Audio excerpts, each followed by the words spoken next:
If you know your timing and risk tolerance, you will be disappointed, but you'll never be resentful and guilty. Welcome to Entrepreneurs, the Playbook. This is David Meltzer, and I am super excited. Every once in a while, I meet an executive, and from the very start, we have the same frequency. And Noah Kerner, he is the CEO of Acorns, which is right up my alley because I'm a timing and risk tolerance guy. And whenever we're talking about investments, the first questions are always related to how do we get people truly to trust their timing and risk tolerance? Then they can pick the best resources, which with your extraordinary growth, 800 employees, unbelievable investments and track record in customer service and expectations. Noah Kerner, welcome to the Playbook. Thanks for having me. So we were talking about frequency, and you're having an off-site, on-site corporate meeting here in Southern California. Yeah. And this is indicative and aligned with financial investment, because in the old days, when I invested with a fiduciary or a broker, he had to come in and meet me in person. He had to have a relationship with me, play golf with me, buy me dinner. This was a given when I started to invest in my 20s. And it took me a while to get comfortable because people are different online than they are in person as well. We talked about your own employees being different. You meet some people and they have a different frequency. Has that contributed positively or negatively to the Acorns business model? The frequency or the offsite onsite thing? Both, because they're both relative to each other. I think so basically right when the pandemic happened, we went remote, and we had just built this space like right around this area. This beautiful. We put all this time and energy into it, and we were super excited. You know what they say, when you come up with a well-developed plan, you're guaranteed God will laugh. Yeah. It was terrible time. It was terrible time. And so, but I was also looking for a way to go remote because I felt like we were limited by the geography. And when we would meet great people from New York or San Francisco or wherever in the middle of the country, it was weird to hire them because you didn't have that the ability to do online, offline well. So if part of your company's like offline, parts on, it just doesn't. So we just went remote immediately, ripped off the Band-Aid and no looking back. And it's been, I think that's it's been great. So we have people in 40 plus states, and I'm a talent first person. So it's like you have to decide what you prioritize when you're hiring for people, and I go after talent first.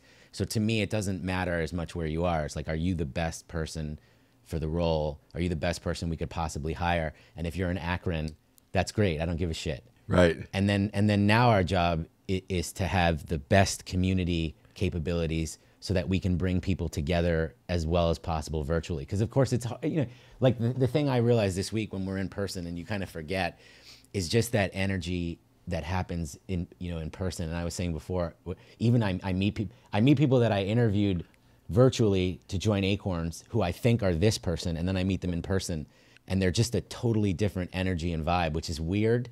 Some people are the same. So then when you get together in person, I feel like you really know your people. Yeah. So that's a downside for sure. But in evaluating talent, you're a talent first person. I'm a people talent first person as well. I'm value based is how I hire on talent. So I oddly enough, I can determine by a resume if you have the capability of learning the skills that are necessary to effectuate what I need to be done. But I look really hard at, and I ask questions about weird things like gratitude. Yeah. In an interview, I'll ask, how many times a day do you say thank you? Real quick. Oh, yeah. Right? And if they're blown away, I know they don't say thank you. Yeah. If they're like, say, I don't know so many times, I don't know. Yeah. That's like an A+ answer. Yeah. Because gratitude is essential. Forgiveness. So I'll ask questions about, forgiveness, or accountability questions are really easy. Like, tell me about the worst thing and who are you going to blame? Yeah. And rarely does someone say, blame, it's always me. Yeah. I'm the comment. Like, those are the A+ ones.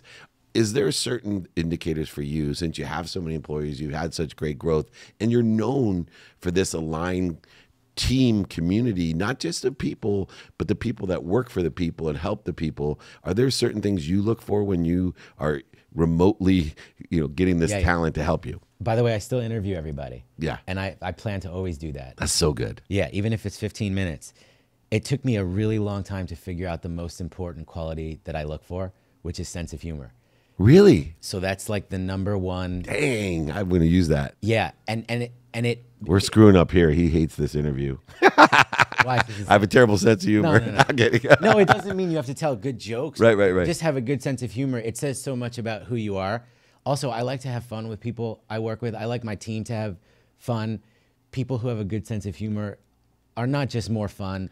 They tend to be more self-aware, more aware, more connected. Do you find there's a sense of I think Intelligent. You said you don't have to be a comedian, but I find comedians are the most intelligent people Exactly. I've ever met. That was literally the next thing. Oh, sorry. No, so like intelligence, acuity, just there's so many characteristics. So I will ask, when's the last time you laughed at yourself? And they say when I brushed my teeth naked this morning, you're like, you're hired. Honestly, if it wasn't like now, an hour ago, or recent, like I was joking at the, I was like, if they have a date from like 3 months ago, you're out. At the hour you're at, yeah. But that's a. I'm stealing this from you, by the way. So these are questions I've learned. I'm like the chairman of Napoleon Hill Institute. I'm always looking for like the old school stuff. Yeah. I've never heard someone tell me they hire for sense of humor, but it makes so much sense. Yeah. And then I ask, there's another, some of the. Where'd you learn that from? It just hit me. Okay. Like it was not your experience. Yeah. Like, okay. And just personally, what I know I relate to and what I like and enjoy, and to your point, the intellectual acuity, you which is so important. I want to work with really smart people. Really smart people have a good sense of humor. Yeah. And tend to be funny. I ask even if they don't mean to be. Yeah. I ask another question also in this. I try to ask hard hitting questions. Yeah. That don't feel like typical interview questions, and we get a lot of feedback that like my interviews are just very different. But I will ask, tell me the most inspiring thing about you, and tell me the most annoying thing about you. Yeah. And I say the annoying. It's like, what are your strengths and weaknesses? No. What's the most annoying thing about working with you? And the response to that also comes back to their sense of humor.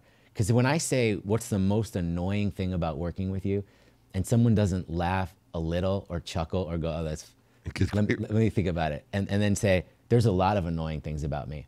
If you say, I'm a perfectionist, also we're not. Yeah. What if I told you I'm repetitive and honest? Great. Okay, good. Because that's, I always say I'm a great parent. Yeah. Because I'm annoying to be repetitive to my kids and honest. Yeah.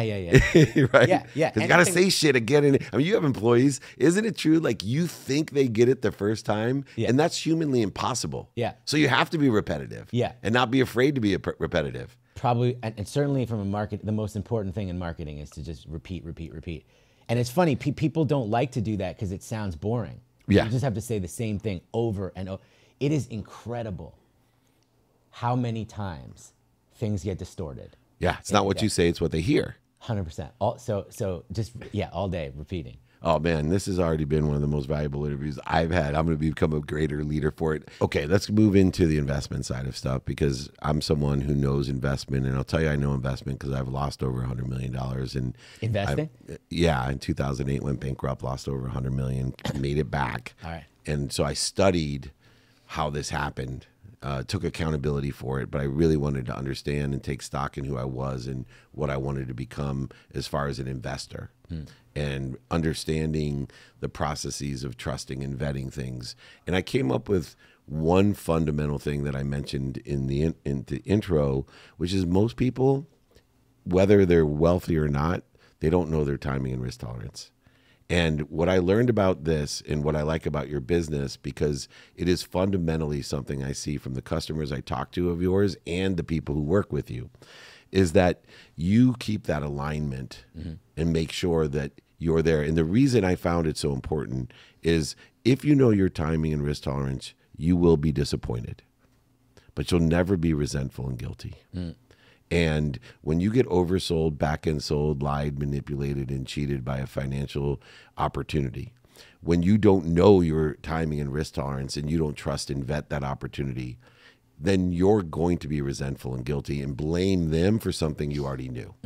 How do you, because I know your reputation, and part of the reason I wanted to have you in here is that I love people that will answer these other questions, then to apply your personality and values to something that means so much to people, which is their personal investments, and you do it so well.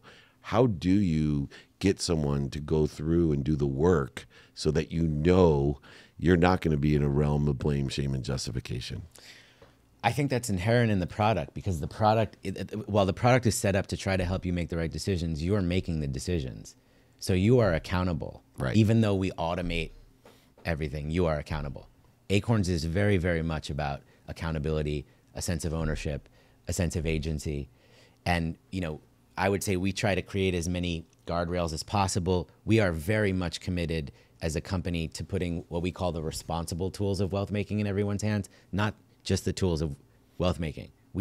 You can tell as much about Acorns by what we don't offer as you can by what we do offer. So we don't have stock trading. We don't have cryptocurrency trading. We don't have credit cards. We don't even have loans. We are about helping everyday people save and invest for the long term. But it's as important that you take accountability for your actions as we guide you, and that's very fundamental to the product. So I think that's probably and it is something that I saw, right, is that a lot of people use the guise of financial literacy. They use a marketing tool of low, middle, and high risk.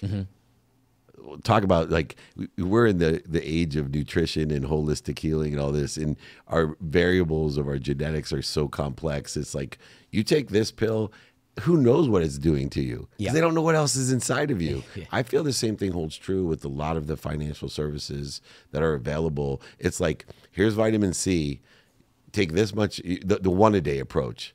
That's not going to work. Like, everyone has these different variables, and I find that Acorns is great at this agency of, look, let me just keep figuring out for you with guardrails what it is, and then keep these fundamentals, these principles alive for you that we know mitigate risk and provide a nice outcome if you stick to the timing and risk tolerance that you've inputted.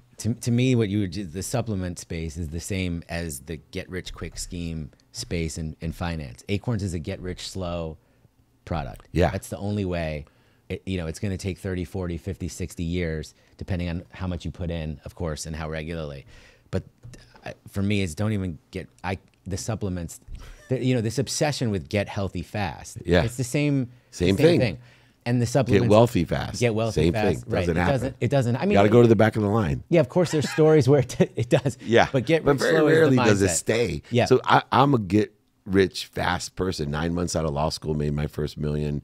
Our first exit in 1995 in the internet was $3.4 billion for West Publishing to Thompson. That's a get rich fast thing. But get rich fast didn't last. It didn't last because I didn't understand. Like, if I just would have used the basic principles, by the way, of Acorns when I was worth all that money, imagine where I'd be today at 57.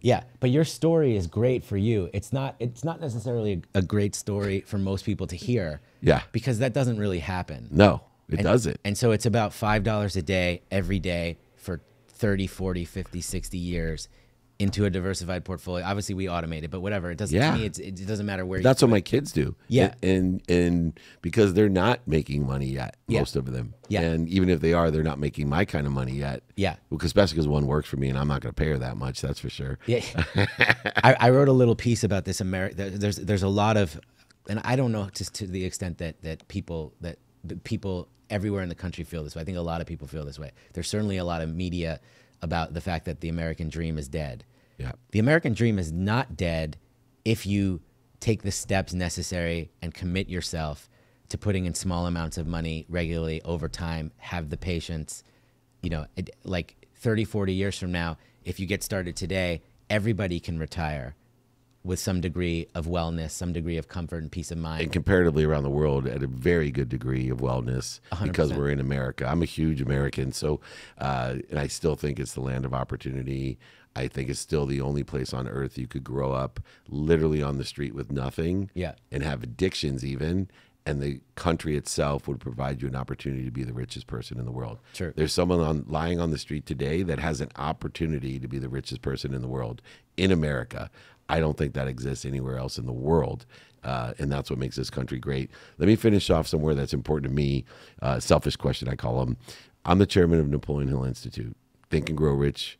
Outwitting the Devil, How to Sell Through Life, Kiyosaki, Rich Dad, Poor Dad. Books have changed my life. And then it led to mentorship, and mentorship has changed my life. Have there been any significant content, people or books or audiobooks or movies that have had a great impact on you like Napoleon Hill has had on me? I mean, I read a lot. I like to read all kinds of books. When Breath Becomes Air was a book that really had a profound impact on me. I find reading about medicine and profound stories about health to have a really meaningful, deep impact. But I'm constantly consuming. I'm so interested in stories and understanding other people's stories and getting inspired in whatever way I possibly can from a particular person's story and the little sort of slice of life that I can relate to. But that book, I remember reading that book on a plane, and the author had died of cancer, and his wife finished the book for him. And it was just such a beautiful book. I was like, sitting on the plane, crying, having a glass of red wine, crying because that's so good. I got to read that. Yeah. When Breath Becomes Air. Yeah, When Breath Becomes Air. Yeah. Great book. That's amazing. Well, talking about stories, I love stories. In human nature, we've always used stories to learn lessons, and we're given a human body, and we're here to learn lessons. Lessons keep on coming until you learn them. We'll forget every single lesson we've ever learned, but it's these type of things, these interactions that allow us to remember, remind, and recollect those lessons. And why I love the playbook, why I've done thousands of interviews, is to bring out the best in people like Noah Kerner. I know the financial side. I always say, not only do you hire for talent, go ahead and align yourself with the people that are leading the companies that you want to be with and want to be like. Find someone who sits in the situation that you want to be in and ask them for help. That's what Acorns does for you in your financial security, in your financial growth. We still live in the greatest country in the world. When you have companies and leaders like Noah Kerner, you know what I'm talking about here. Noah, thank you so much for joining me. We got to do this again. We got TV shows and other shows. We're going to be inviting this guy to so many things. He's going to eventually be obligated, not invited. But more importantly, this is David Meltzer here with the incredible Noah Kerner on Entrepreneurs, the Playbook.